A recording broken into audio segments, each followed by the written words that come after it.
Sign-ups for the open enrollment of the Affordable Care Act ended on January 31st, and more than 15,000 more people in the Sarasota-Tampa Bay area enrolled this year compared to last year. SNN's Samantha Sonner joins us in the newsroom with It's Your Health to see what enrollment looked like on the Suncoast. Good evening, Samantha. Since the Affordable Care Act was implemented in 2013, Sarasota County has seen a 10% reduction in the uninsured. President Donald Trump has promised to repeal and replace the Affordable Care Act, and that has patients and doctors on the Suncoast wondering what that means for those currently insured. Becky Litweiler is an Affordable Care Act navigator.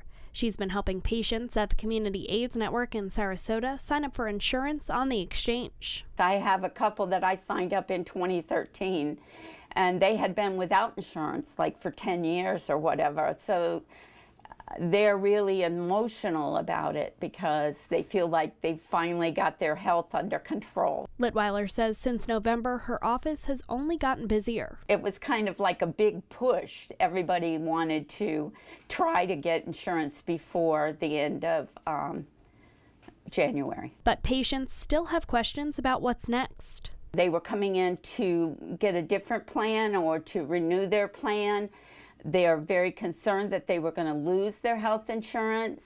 And the new ones that were signing up, they had things like, is this going to do any good? Executive Director of the Suncoast Multicultural Health Institute, Dr. Lisa Merritt, says the potential loss of insurance could have a severe impact on low-income communities. It will be a horrendous nightmare.